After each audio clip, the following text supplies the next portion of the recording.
TS నుంచి టీజీగా మార్చడం, symbol రాష్ట్ర సింబల్ ని మార్చడం, ఇదంతా కూడా ఇది కేసీఆర్ గారి మార్క్ ని పక్కదో తప్పించే అంటే ప్రజల్లో ఆ సింబల్ ని తీసేయాలి అని చెప్పేసి ఒక ఉద్దేశంతో చేశారు. అంటే ఇది ప్రజాధనం అట్లా ఉండదు లేండి. అసలు రాష్ట్రగీతం కావాలని రాష్ట్రగీతం చేశాడు. తెలంగాణ ఐడెంటిటీని జాతీయ పార్టీ కదా కాంగ్రెస్.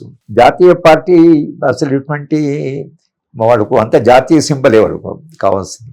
ఒక ఉప ప్రాంతీయ పార్టీ, ఉద్యమం నుంచి వచ్చిన పార్టీ కాబట్టి కాంగ్రెస్ పార్టీ కూడా కొంత అకామిడేటివ్గా ఉంది కాబట్టి ఆయన ఇవన్నీ కొన్ని చేయగలిగాడు. ఇవన్నీ సింబల్సే, మళ్ళీ సింబాలిక్. డైవర్షను అనేది ఏదైతుందో అన్ని రాజకీయ పార్టీలకు చేస్తాయి. మేము కొన్ని వాగ్దానాలు చేసినప్పుడు దీన్ని ఎట్లా ప్రజల దృష్టిని మరల్చాలని, పూర్తి సమస్య పరిష్కారం చేసే స్థితి లేకపోతే డైవర్షన్. ఇప్పుడు భారతీయ జనతా పార్టీ ఎంత డైవర్ట్ చేస్తున్నారు అసలు. ఇప్పుడు మీరు ఈ మొత్తము నీట్ ఎగ్జామ్లో జరిగిన గొడవకి మళ్ళీ ఒక ఎగ్జామ్ క్యాన్సిల్ చేశారు, యూజీసీ ఎగ్జామ్ క్యాన్సిల్ చేశారు. అంటే జరగక ముందే, పరీక్ష జరగకముందే క్యాన్సిల్ చేశారు, ఓ జరిగిన పరీక్షని క్యాన్సిల్ చేశారు. ఇది డైవర్షనరీ టెక్నికే. ప్రధాన సమస్య నుంచి ఒక కమిటీని వేశారు, ఆ కమిటీని ఇదే చేస్తారు. అసలు ఎవరైనా అదే చేస్తారు. కనుక ఇవాళ కాంగ్రెస్ పార్టీ చేసినటువంటి ఇవైతున్నాయో దే ఆర్ వెరీ సింబాలిక్. ప్రజల నిజమైన సమస్యలు పోకపోతే అది వాళ్ళకు దాని వచ్చే ఎన్నికల్లో దాని ఫలితం చూస్తారు. కానీ ఇమీడియట్గా వాళ్ళకుండే ఇబ్బందుల వలన కొన్ని ఖర్చు లేనటువంటి పనులు, దానికి బడ్జెట్ పెద్ద అవసరం లేనటువంటి పనులు కొన్ని చేస్తారు. తెలంగాణ ఉద్యమంలో కూడా సింబల్స్ చాలా ఇంపార్టెంట్ అయినవి ఇష్యూస్ ఉన్నాయి. పావర్టీ ఉంది అని, కానీ మన అస్తిత్వం ఏంటి, మన కల్చర్ ఏమైంది, మన భాష ఏమైంది, మన సంస్కృతి ఏమైంది, మన కవులు ఏమయ్యాయి, ఇవన్నీ కూడా తెలంగాణ ఉద్యమం వచ్చినవి కదా. కనుక తెలంగాణ ప్రజల్లో తమ అస్తిత్వము, తమ కల్చర్ అనేటువంటి ఒకటి ఇంకా ఉంది కదా, దాన్ని వీళ్ళు క్యాష్ చేసుకుంటున్నారు. కాంగ్రెస్ వాళ్ళు చేయండి, వీళ్ళు వచ్చి వాటిని గుర్తిస్తే ప్రజలకు అది ఉంటాయి మన తెలంగాణ అనేది. లేకపోతే పూర్తి తెలంగాణ మర్చిపోయేటువంటి దశలో కాంగ్రెస్ పార్టీ గెలిచింది, మళ్ళీ తెలంగాణ గుర్తు చేస్తున్నారు. రాష్ట్రగీతం కావాలన్నా ఒక రాష్ట్రగీతం ఉంది మనకు, తెలంగాణ కల్చరు అనేది. కనుక తెలంగాణ ఉద్యమంలో కల్చర్ కూడా చాలా ఇంపార్టెంట్. కనుక ఆ కల్చరును వీళ్ళు ఇవాళ కాంగ్రెస్ పార్టీ దాని నుంచి ఎంత ప్రయోజనం పొందుతామో చూసి ఆ ప్రయోజనం కూడా పనిచేస్తున్నారు. ఫైనల్ గా కేంద్రంలో బీజేపీ పార్టీ అంత దారుణంగా తక్కువగా సీట్లు రావడానికి గల కారణం ఏంటంటే, ఈ విధంగా సంకీర్ణ ప్రభుత్వం ఏర్పడడానికి గల కారణాలు ఏంటి? ఉత్తరప్రదేశ్ వాళ్ళకి కంచుకోట అని అంటారు, అక్కడే సీట్లు కోల్పోయారు. అసలు ఈ సంకీర్ణ ప్రభుత్వం 5 సంవత్సరాలు ఉంటుందా, ఓడుతుందా? అసలు మీ ఒపీనియన్?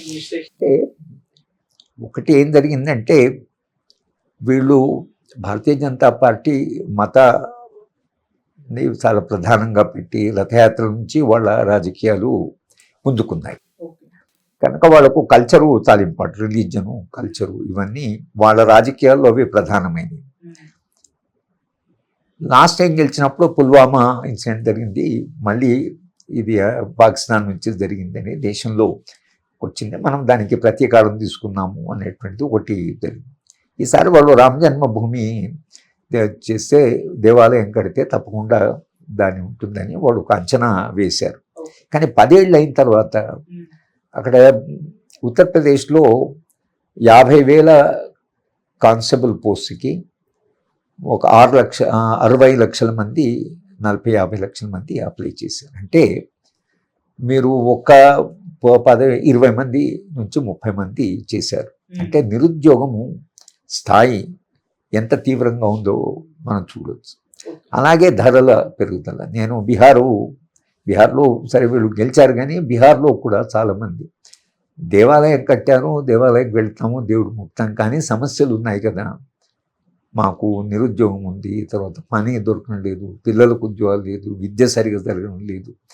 ఇవి ఉత్తరప్రదేశ్లో కూడా చాలామంది అది దేవాలయం కట్టారు, చాలా మంచి పని చేస్తాం, అక్కడికి పోతాం, కానీ ధరల సంగతి ఏమిటి, నిరుద్యోగం సంగతి ఏమిటి, రోజువారీ మేము ఎదుర్కొంటున్న సమస్యలు, గ్యాస్ ధర పెరిగింది అని వాళ్ళు యోగేంద్ర యాదవ్ ఆయన ఉత్తరప్రదేశ్ అంతా తిరిగి ఆయన మహబూబ్ నగర్లో ఒక మీటింగ్ పెడితే ఆ మీటింగ్ వచ్చాడు.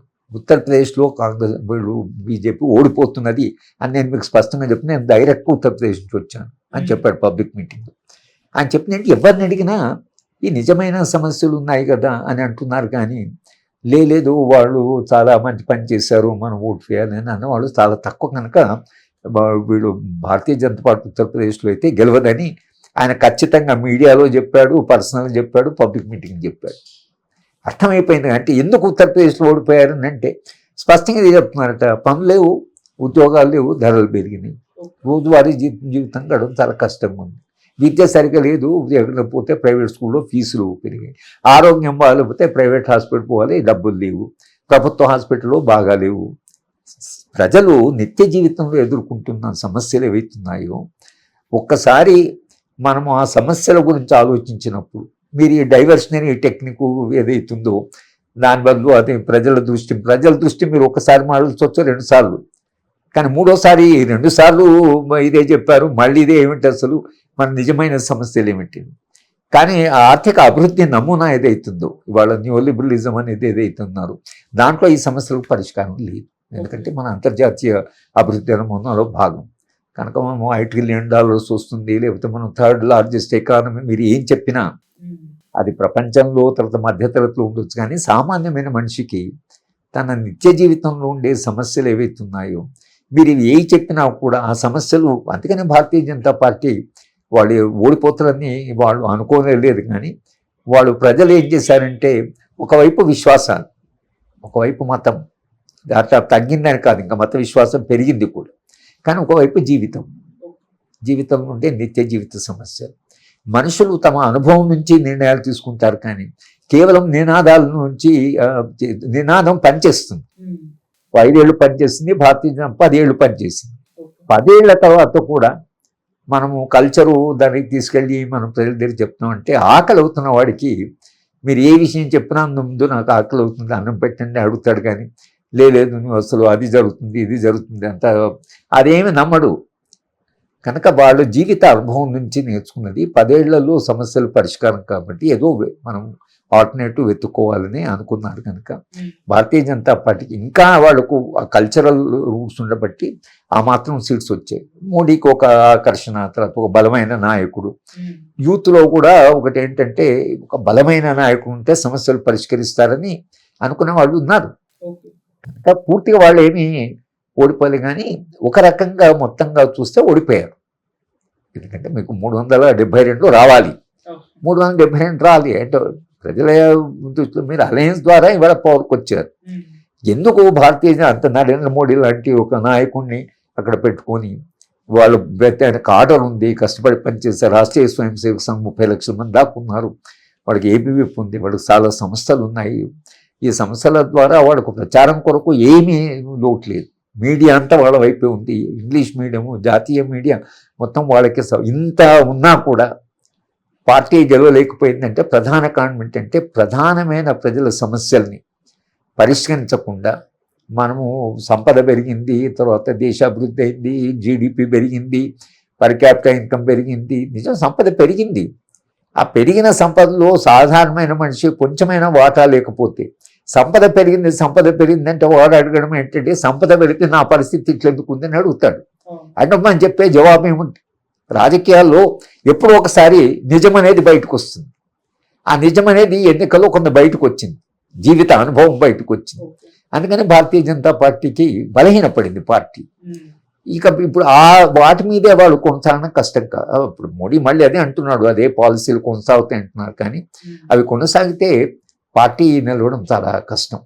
అవే విధానాలు కొనసాగితే విధానాలు మార్చుకోవాల్సి వస్తుంది, ధరలను తగ్గించడానికి ప్రయత్నం చేయవలసి వస్తుంది, తర్వాత ఉద్యోగాలను కల్పించవలసి వస్తుంది, మీ పాలసీ చాలా మార్చుకోవాల్సి వస్తుంది. అవన్నీ చేయకపోతే సమాజంలో చాలా తీవ్రమైన సమస్యలు వస్తాయి. సార్ వచ్చే 5 సంవత్సరాల నాటికి అధికారం కోల్పోతుందా లేకుంటే ఈ మధ్యలోనే పడిపోతుందా సార్? చెప్పలేం. అంటే ఎందుకంటే ఒక రకంగా ఆ పార్టీ సంఖ్యా గణనీయమైన అదే లార్జెస్ట్ పార్టీ. ఇది కాదన్నా వీళ్ళ అలయన్స్లో 230 మంది, కానీ అది లార్జెస్ట్ పార్టీ. ఒకటే పార్టీకి 230 అంటే చాలా పార్టీలకు 230 వచ్చాయి. కనుక పార్టీ ఇంకా బలం ఉంది. మీడియా కొద్దిగా మారినట్లు కనిపిస్తోంది, కొంచెం స్పేసు అపోజిషన్ పార్టీస్కి ఇంటర్వ్యూ చేస్తున్నారు, కొంత కవర్ చేస్తున్నారు.